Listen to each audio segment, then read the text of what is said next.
Donc voilà une petite vidéo pour vous expliquer ce que j'ai compris sur l'utilisation du SK21. Donc là c'est le PCB RC8 pour pouvoir faire de la pulvérisation et coupure de tronçon.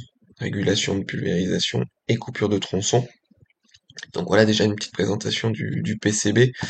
Il y a deux choses importantes. La première, c'est ce petit composant qui est là, le MCP. Il va permettre d'augmenter le nombre de tronçons pilotables par l'Arduino.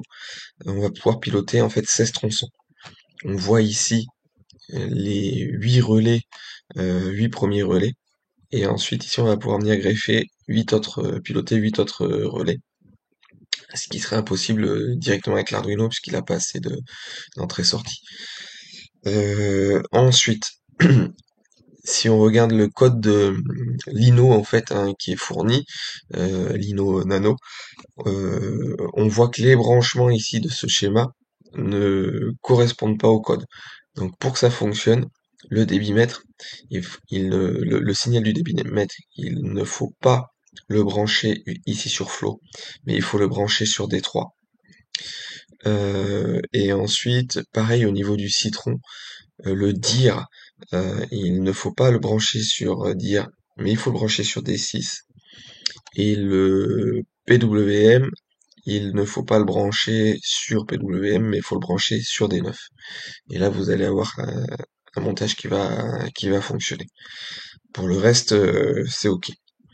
Si on regarde maintenant, hop, au niveau de l'Arduino, il n'y a pas grand-chose à faire, si ce n'est ici, euh, éventuellement changer l'adresse IP euh, et donc mettre l'adresse IP sur lequel est branché votre PCB, le RC08.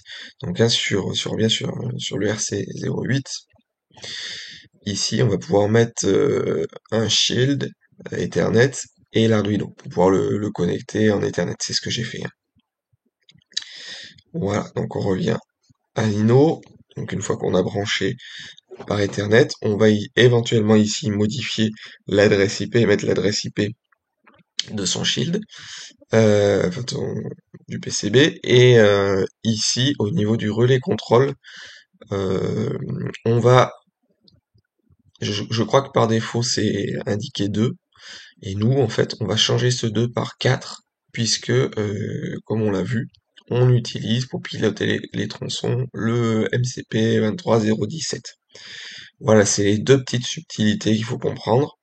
Euh, et ici, vous avez les pins des tronçons. Et donc ces pins des tronçons, c'est pareil, on va les utiliser euh, pour, euh, pour configurer le RC. Donc si on regarde un petit peu le RC quand on le lance, hein, ça se présente comme ça. Quand on est vert ici, ça veut dire que on est le PCB est bien connecté, il a bien trouvé le PCB. Alors, ici, sur la petite roue crantée, on va aller dans module, voilà. Et la première chose qu'on va dire, qu'on va lui mettre, c'est l'adresse IP de notre module. Ensuite, comme je vous l'ai dit, on va venir rentrer ici les différentes pins donc, qui sont indiquées dans notre nano, hein. Donc, donc ici, on a les pins pour les relais qui sont indiqués ici.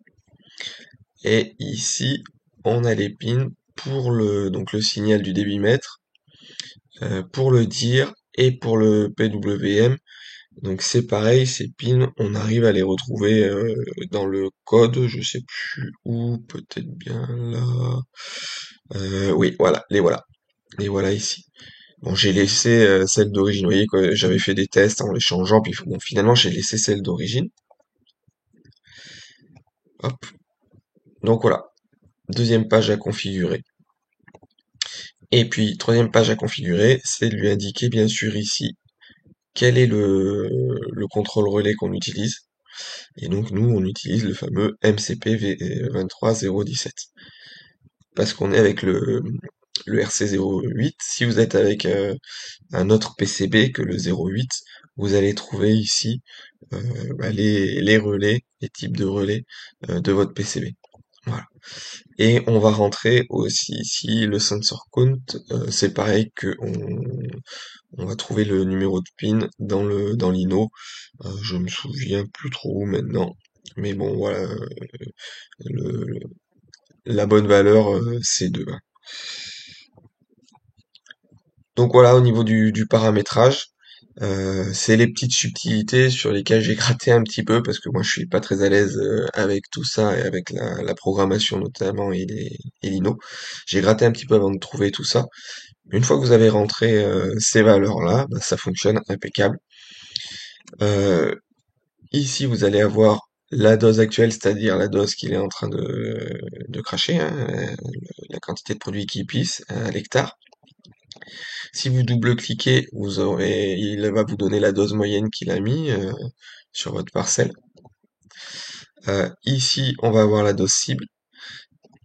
Donc, pour, euh, pour modifier cette dose cible, pardon, on cliquera ici sur P1 et on va pouvoir ici modifier la dose cible. Ensuite, ici, on a la variation tolérée de la dose cible en pourcent qu'on va pouvoir, en double-cliquant, faire apparaître ici. Bon, puis ensuite, la surface et la quantité appliquée. Ici, on va voir un petit graphe qui va nous montrer la quantité qu'il nous reste dans notre réservoir, qu'on aura rentré ici, hein, la quantité de départ dans le réservoir.